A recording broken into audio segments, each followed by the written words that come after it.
अंदर छात्र आते हैं सपने पूरे करने। कोई चाहता है कि वो ऑफिसर बने, अपने परिवार का नाम रोशन करे, अपने परिवार को सपोर्ट दे, और यही वजह है कि माँ बाप भी उसके सपने को पूरा करने के लिए उसे अपने से दूर भेज देते हैं। लेकिन कोई माँ बाप क्या ये सोचता होगा कि वो जिंदगी भर के लिए अपने बच्चे को खुद से दूर कर रहे हैं? सिस्टम के हवाले से ऐसा ही लगता है कि बच्चे बेरहम मौत का शिकार बन रहे हैं। रिपोर्ट देखिए।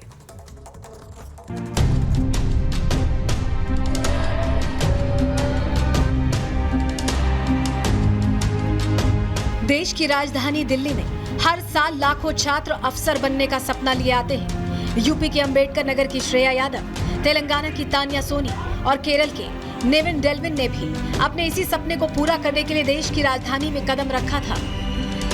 इन तीनों छात्रों का सपना तो पूरा नहीं हुआ, लेकिन दिल्ली की दुश्वारियों ने इनकी जान जरूर ले ली।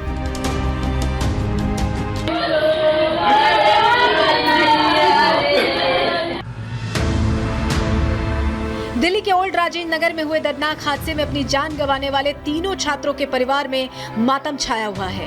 अंबेडकर नगर की श्रेया यादव 3 भाई बहनों में दूसरे नंबर पर हैं। श्रेया का पिता राजेंद्र यादव दूध की डेयरी चलाते हैं। श्रेया के चाचा धर्मेंद्र यादव दिल्ली एनसीआर में रहते हैं।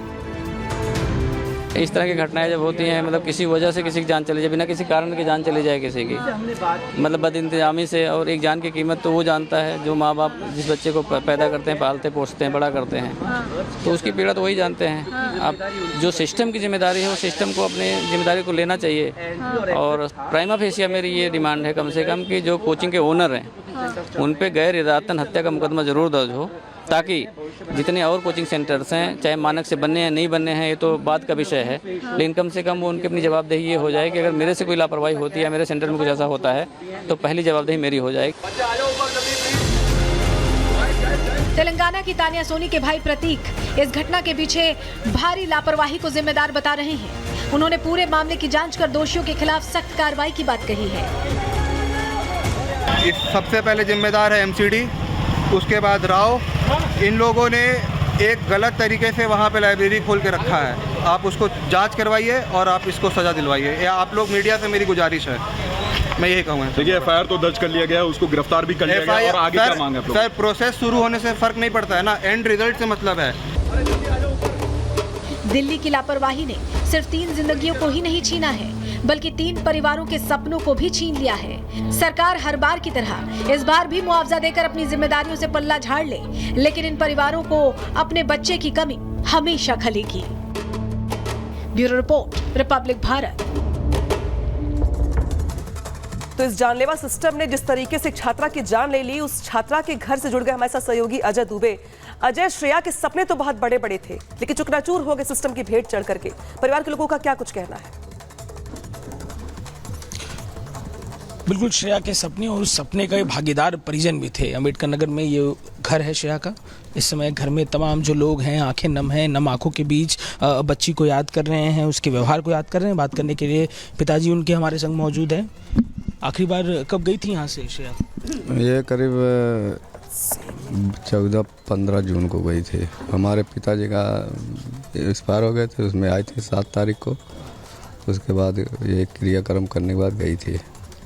लाइब्रेरी के बारे में कुछ बताया करती थी? पढ़ाई लाइब्रेरी में जब वो करने जाती थी क्या बताती थी कि कितना सुरक्षित उस संस्था में लगता था पढ़ना? उस सुरक्षा में जो एक दिन पहले बात हुई थी तो वो कह रही थी कि उसमें पानी भर जाता है, कोचिंग कभी बंद रहती है, आज नहीं गई हूँ। ये सारी डिटेल तो वो मुझे मेरे परिवार से मिलती थी, क्योंकि वो परिवार से ही बात ज़्यादा करती थी। मैं दूध की डेयरी दुकान है उस पर रहता था, तो बहुत लेट लतीफ़ आता था, इसलिए जो है वो जानकारी मुझे वहाँ से मिलती थी। इस तरीके की घटना घटती है, फेलियर जो दिखता है सरकार का। आप तो वो बच्ची आपकी 25 साल पाला, आपने पढ़ने के लिए दिल्ली में भेजा, क्या भावना रहेगी इस पर, क्या कहेंगे? अब इसमें यह है कि इस चीज़ को जो कोचिंग थी वहाँ अगर उसको पहले से मालूम था इसमें पानी आ रहा है तो उसको या तो बंद करना चाहिए था बच्चों की सुरक्षा के लिए, या तो जो है उसको जो है उसकी व्यवस्था करनी चाहिए थी। और इसमें अगर सरकार आँख मूंद कर देख रही है तो उसके वो भी जिम्मेदार है उसमें मेरे समझ से। तो कोचिंग को चलाने वालों को ये चाहिए कि जो है वो जो अगर उसमें पहले से 2-3 बार पानी आया है तो उसमें बच्चों की जान जोखिम में क्यों डाला उसने। किसका आपको फेलियर दिख रहा है इसमें? किस हद तक फेलियर दिख रहा है, किसका दिख रहा है? अब इसमें जो है सबसे ज़्यादा फेलियर तो कोचिंग वालों का है, उसके बाद सरकार का भी है कि उसने ऐसी व्यवस्था जो है देख करके भी उसने उसको चलने दिया या चला रहे हैं लोग आपसी गठजोड़ से। और हम लोग क्या है, देहात के लोग हैं, जहाँ थोड़ी जो है उस व्यवस्था के बारे में तो हम लोगों को उतना मालूम नहीं रहता। हम लोग चाहते हैं कि अच्छी शिक्षा मिल जाए, उसमें पैसे के हिसाब से मैनेज हो जाए, तो वो कहाँ कैसे डेवलप है इस चीज़ के बारे में ना तो हम लोगों को जानकारी हो, तो ना हमारे बच्चे उस चीज़ को फॉलो करते हैं। श्रेया कितनी पढ़ाई में मेधावी थी? वो गई, आखिरी बातचीत आप लोग की क्या कुछ हुई थी?